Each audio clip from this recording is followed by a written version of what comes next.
Obozeghie. Welcome to Monday's edition.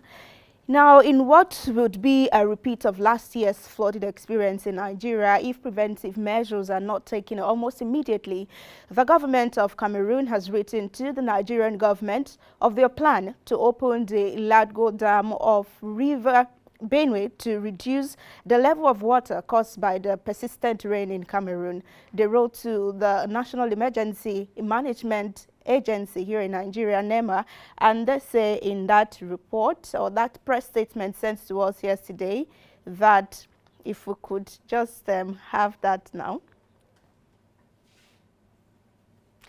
According to the note, it is pertinent to note that when the release of water becomes necessary, the authorities of the Lagdo Dam would be releasing only modulated variable small amount of water at a time in order to mitigate and avoid damages that the released water may cause along the River Benue Basin in both Cameroon and in Nigeria. So in view of the above, it would be appreciated if the esteemed agency takes all the necessary proactive steps and actions that will mitigate the damage, as well as sensitize the populace living in such areas for vigilance and all necessary precautions. Now, the agency referred to is NEMA, as addressed in the letter. Dele, in a reaction to this, it says, is this not the same dam they opened last year that almost swept away southeast states in Nigeria? Our government need to do something about this as soon as possible. We can't afford to experience that horrible moment again. Yeah, never, we can't.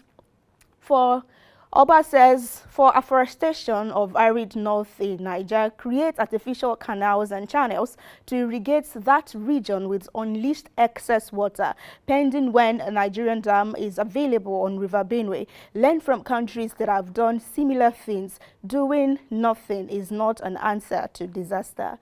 Absolutely. For this user, it says, the contractors are gathering now. Time to make money off Nigeria is back. But amidst all of this, the Minister of Water Resources, Minister Utsef, is saying that no threat to life as Cameroon releases water from Lagdo, and he wants us to maintain peace. So technically, Adamawa, Taraba, Benue, Nasarawa, Kogi, Anambra, Edo, Delta, Bayelsa, Rivers and Cross River State are at least the 11th state likely to feel the negative impact if nothing is done. But NEMA is saying that we have to there is no need for alarm.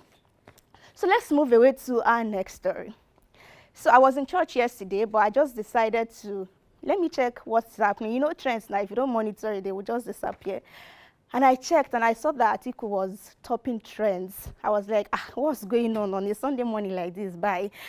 Then I checked, and the first tweet I saw was Atiku calling on Nigerians to ask Tinubu how he was able to attend Chicago State University without a primary and secondary educations as he submitted to INEC yesterday. And he's saying that he just slept, he woke up, and this is what he's just thinking about. And he calls Nigeria into it. Let's see what he tweeted yesterday. And first, he said, I woke up this morning wondering how we get to this called DISAC. In 1999, official Bola Ahmed Tinubu claimed he attended St. John's Primary School, Aruloya, Lagos, before proceeding to Children's Home School in Ibadan. According to him, his next port of call in his educational journey was Government College, Ibadan, and Richard Dele College and Chicago State University in the United States. Curiously, in 2023, Tinubu settled with attending only Chicago State University. I am scratching my head. How is that possible? Methinks that all well-meaning Nigerians should be as confused as I am with Tinubu's declaration that he had no primary and secondary education, yet he has a university degree. You may wish to hashtag ask Tinubu how he attended these feats or how he attended these feats so we can learn from his ingenuity. And the tweet was signed by him. You know, big names to write on their bio that tweets, personal tweets are signed with their initial. And you saw AA, the Atiku Abubakar, signed by him. So technically, this is what he is referring to. The form Tinubu submitted to INEC while he purchased the form. You will see up here, primary school qualification year 000. No record for that. Secondary, no record, but for higher, he has BSc Business and Administration in 1979. So he is asking, how did you not go to primary school? How did you not also go to secondary school, but you were successful at attending a higher or a tertiary education? So let's have some reactions to this now. Well, it says, instead of you to ask Atiku how he was able to win every election he has participated in, at the very first attempt, you decided to become a comic relief on Elon Musk's app, that's Twitter or X. He said, what a sad ending to a never-promising political career. For Elijah, he said, Atiku Abubakar is more violent than we thought.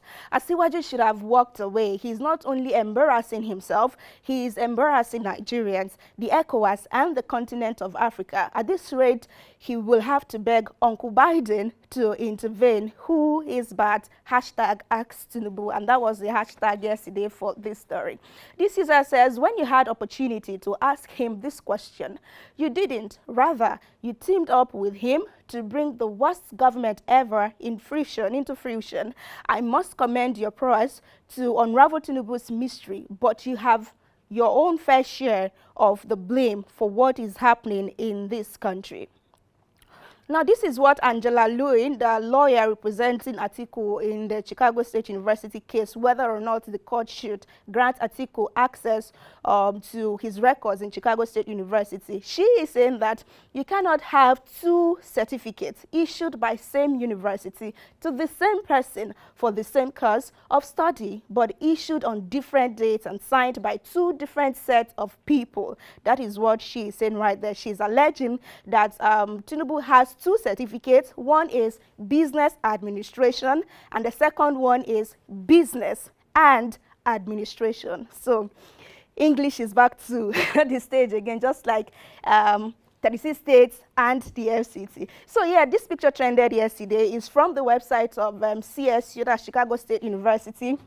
Down here, we have Chicago State University yearbook, class of 1971.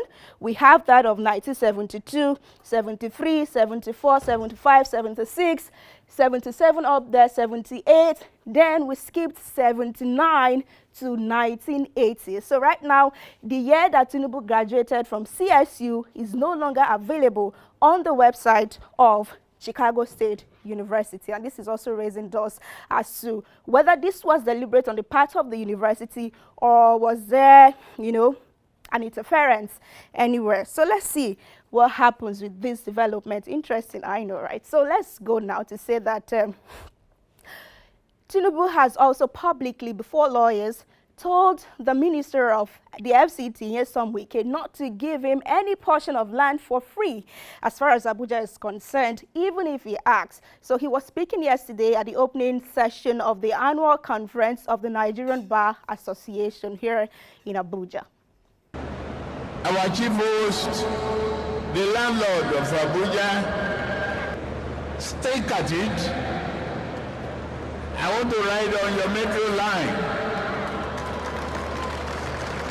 If I ask for free land, don't give me. But deliver the metro line for the good and the greatest number of Nigerians. All right, let's have two reactions to this. Wike reposted this yesterday and he was promising the president to deliver. He says, for Victor, he says, Mr. Wike and President Tinubu are two individuals who are goal-oriented with a high can-do spirit. And since they both agreed on this, then I look forward to the commissioning day already. And he tagged both of them. Also reacting to Wike, who posted this, is Shola, who says, to have a robust train service in Abuja, it should be from Kubwa rail station to somewhere close to Gareki, Wuse, Nyanya market. The current corridors cannot sustain the service because they are not accessible by large number commuters. But for CB, it says Lagos Rail never came to pass after Buhari's commissioning and promises that it will be used December 2022. Cut me a break, please. Now let's see, okay, yeah, this is Wike who posted the video we saw earlier, and he says, for the good and the greatest number of Nigerians, the Abuja Rail Mass Transit Metro will surely come back to life. Hashtag renewed hope. And he's still Governor Wike, though, who is going to remind him that he needs to update now, change his username to maybe Minister Wike or something. But let's move away from that now to take another story where Wike also is saying that he's displeased with the congratulatory messages that have been flying everywhere in his honor, and is asking well-wishers to hold off on erecting billboards on his emergence as the FCT minister. The director of press for his office, Anthony, made the position known via a statement on Sunday, and he says, yeah, let's have the reaction. Yes, so this is a press statement. He said, while the minister deeply appreciates the warm wishes and support of the citizens, he kindly but strongly requests that such billboards and advertisement be discontinued forthwith. In the spirit of public service and commitment to his responsibilities, the minister wishes to focus his full attention on assisting President Bola Tinubu in realizing his vision and renewed hope agenda for Nigeria. Over to some reactions now. Dati Brand says, Wike, when he was a governor of Rivers State, he appreciated congratulatory billboards for 8 years. Now, as a minister, he frowns at congratulatory billboards. With this scenario above, you don't need dictionary to know the meaning of hypocrisy. For North Bank Boy, it says, it's show off. Contract lobbying. Okay, I think in leadership, we also taught lobbying the right way, though. But our final story says that, again, on the Minister of Arts, Culture and Creative Economy, Hannatu Musawa, the NYSC has, besides the confirmation of her serving status, reacted, and they are saying that it is a breach of the NYSC Act for any core member to pick up government appointment until 1 year of service is over. Now, in their words, Musawa was originally mobilized in 2001 for the youth service to Ebonyi State, but she had, well, that's where she had her orientation program, but she later relocated to Kaduna State to continue the program, where she absconded and didn't complete the program. Now, the minister has finally responded, and she's also saying that her inability to complete the scheme that time was due to family obligations. Let's see what she added to this in her own statement yesterday. She says it must be said that there is no law of Nigeria or any part of our constitution at NYSC Act that states that a serving core member cannot be appointed by the President of Nigeria or any other appointing authority into political positions. Equally, no part of our existing laws and NYSC Act says that a core member must finish service before he or she can be appointed into political office. There is no legal and constitutional limitations whatsoever. I have not broken any law of Nigeria. So that's our position in all of this. This user says appointing a serving core copper as a minister is very wrong. We have old graduate with political experience, jobless. At first, he appointed pensioners as ministers. How can you appoint someone to another office while he's on pension already? For this user, Masata, he says, please don't bring Wahala now. She's our favorite minister. And hope, here we are anticipating the national anthem, the anthem song she said she will be bringing to the table in no time. But a part of her statement also said that she was first posted to Akwa Ibom, and in paragraph there was please confirm state. Now you remember last year when, was it last year, early this year, when Funke Akindele stepped down from the governorship race, there was also a part that the writer has said gave her an option, use this or use this, but maybe she didn't read, she was confident in the ability of the writer. She just posted everything like that. And then for Musawa now, the writer wrote, I was posted to Akwa Ibom, and then in parentheses, he said, please confirm state. But then everything went live like that. And people are saying, well, go and read up for yourself, you know. So that's how we call it a day today on Kakaaki Social. Thank you so much for being a part of it.